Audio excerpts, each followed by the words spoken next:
কয়েকটা তথ্য দেই শুধু। আমাদের প্রসিকিউশন টিমটা হয়েছে, এর পাশাপাশি আমাদের ইনভেস্টিগেশন যে টিম আছে, চিফ ইনভেস্টিগেটর সহ যারা অন্যরা আছেন তাদের নিয়োগ করা হয়ে গেছে।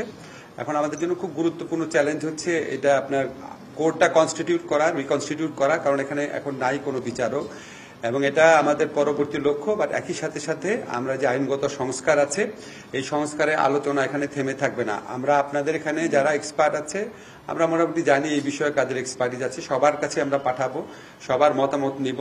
এবং আমাদের এখানে আর দুইটা জিনিস ক্লিয়ার করি, শুভ্র ভাই এটা খুব ভালো মতো বলেছে, শুভ্র ভাই মানে আদিলুর রহমান খান উনি ভালোভাবে বলেছেন যে আমরা কেন আপনার রোম স্ট্যাটিউট অনুযায়ী আমরা যেহেতু আমরা স্টেট পার্টি আমরা তো যেতে পারতাম, কিন্তু আপনি খেয়াল করে দেখুন এখানে একটা কথা বলা আছে, একটা স্টেট যদি আনএবল হয় অথবা আনউইলিং হয় তখন সে যাবে।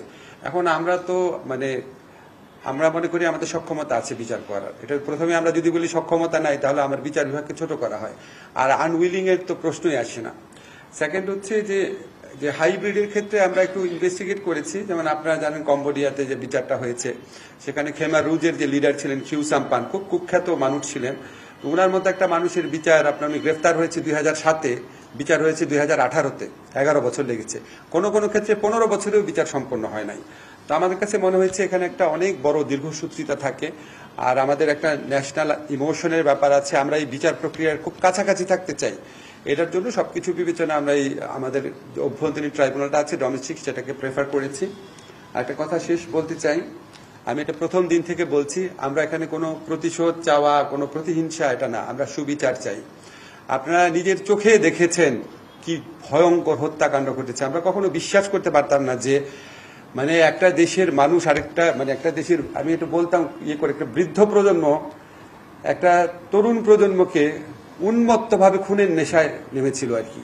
আমাদের চোখের সামনে আমরা সব দেখেছি।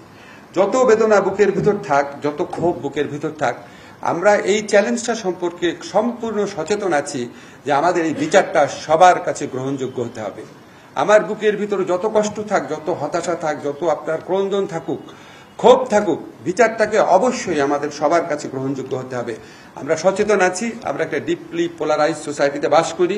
আমরা সচেতন আছি এই দেশে বিচারের নামে কি ধরনের অবিচার হয়েছে অতীতে, আমরা সবকিছুই জানি, এবং এই জন্য আমরা সচেতন আছি যে এটার প্রতিফলন আপনারা আমাদের বিচার কার্যের মধ্যে দিয়ে দেখবেন। আমরা সর্বোচ্চভাবে চেষ্টা করব শুধুমাত্র আগের যে ইন্টারন্যাশনাল ক্রাইম ট্রাইব্যুনাল একটা বিচার যে আছে, সেটার চেয়ে তো অবশ্যই অনেক গুণ ভালো, নিরপেক্ষ, গ্রহণযোগ্য বিচার হবে। আমরা চেষ্টা করব আন্তর্জাতিক বিশ্বের কাছে এবং এখানে বাংলাদেশে যারা প্রতিটা মানুষের কাছে যেন এই বিচার গ্রহণযোগ্য হয়।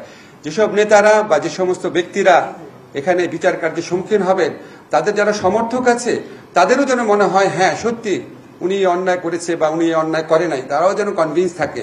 আমরা এই সমাজে আর ক্ষত চাই না, বিভাজন চাই না। আমরা বিচারের মধ্যে দিয়ে একটা রিকনসিলিয়েশন প্রসেসের শুরু করতে চাই, যে সবাই যেন একমত হয় এই বিচারটা যেটা হয়েছে, এটা বিচারে যে শাস্তি পেয়েছে যদি পায়, এটা অবশ্যই তার প্রাপ্য ছিল। এই ধরনের একটা শ্রেষ্ঠ মাত্রায়, সর্বোচ্চ শ্রেষ্ঠ মাত্রায় বিচার প্রতিষ্ঠা করার প্রত্যয় নিয়ে আমরা এগিয়ে যাব। আপনাদের সাথে মাঝে মাঝে কনসালটেশন করব। আমাদের যখন যা গাইডেন্স দেওয়া দরকার দিবেন, আমাদের ওপেন একটা ওয়ে, আমরা একটা গুগল একটা অ্যাড্রেসও খুলবো, যখন যার দরকার পরামর্শ দিবেন। আপনাদেরকে একটা কথা বলতে চাই, আমরা সচেতনভাবে কোনো রকম কোনো অন্যায় করব না, অচেতনভাবেও করতে চাই না। সেজন্য সারাক্ষণ আপনাদের ওয়াচডগের মধ্যে থাকবো, সারাক্ষণ আপনার ওভারসাইট একটা মেকানিজমের মধ্যে আমরা নিজেদের রাখতে চাই। আপনাদেরকে সব সময় এই পুরা প্রক্রিয়াতে সহযোগী করতে চাই।